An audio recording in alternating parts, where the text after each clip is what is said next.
ঘুম থেকে উঠেই দেখছি রোজকারের মতো সকালবেলা নেমে গেছে বৃষ্টি। আর সত্যি কথা বলতে এরকম বৃষ্টির ওয়েদার কিন্তু দেখতে আমার ভীষণ ভালো লাগে।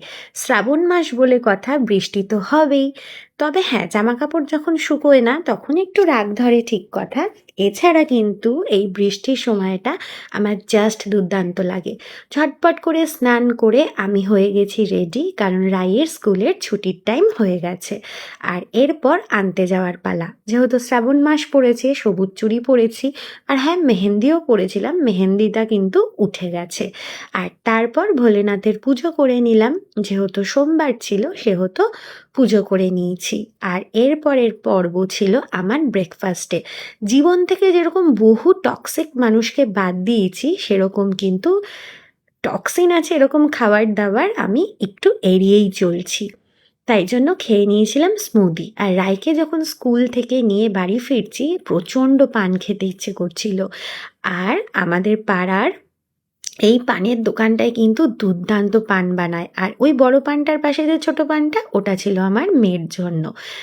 তো যাই হোক, স্কুল থেকে এসে একটু পড়াশুনো করে চলে গেল ছাদে খেলতে। আমার মেয়ে কিন্তু আবার খেলনা বাটির থেকে মাটি আর বালি দিয়ে খেলতে ভীষণ ভালোবাসে। হ্যাঁ, একটু বকাঝকা দিই বটে, তবে খুব একটা বকা আমি দিই না। আর যেহেতু বাইরে বৃষ্টি পড়ছিল, আজ কিন্তু প্রচণ্ড পরিমাণে খিচুড়ি খেতে ইচ্ছে হচ্ছিল। তবে আজকে খিচুড়িটা বানিয়েছিলাম কী দিয়ে জানো? আজ খিচুড়ি বানিয়েছিলাম চাল ছাড়া। হ্যাঁ, চাল ছাড়া খিচুড়ি বানিয়েছিলাম। মনের মতো কতগুলো সবজি কেটে নিয়েছিলাম, আর তারপরে মুগ ডাল ভিজিয়ে রেখেছিলাম, সেই মুগ ডালটা দিয়ে দিলাম। তারপর হলুদ গুঁড়ো, ধনে গুঁড়ো আর জিরে গুঁড়ো, ওই যে বললাম চাল ছাড়া খিচুড়ি বানিয়েছিলাম, সেই কারণে চালের বদলে অ্যাড করে দিয়েছিলাম হচ্ছে ওটস।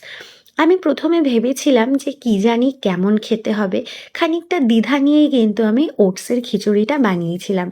আর সমস্ত সবজিপাতি দিয়ে নাড়াচাড়া করার পর গরম জল ঢেলে দিয়েছিলাম।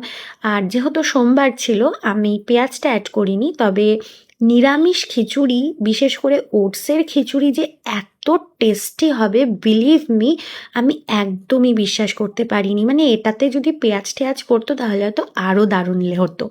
তো যাই হোক, সাথে একটুখানি পটল ভাজা ভেজে নিয়েছিলাম আর একটুখানি আচার। এরকম মেঘলা মেঘলা দিনে খিচুড়ি জাস্ট জমে গেছিল। আর বলতে না বলতেই নেমে গেল অঝোর ধারায় বৃষ্টি।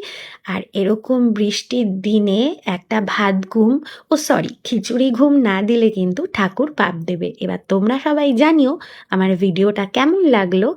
আবার দেখা হবে নেক্সট কোনো ব্লগে। ততক্ষণ তোমরা সবাই খুব ভালো থেকো, সুস্থ থেকো। টাটা।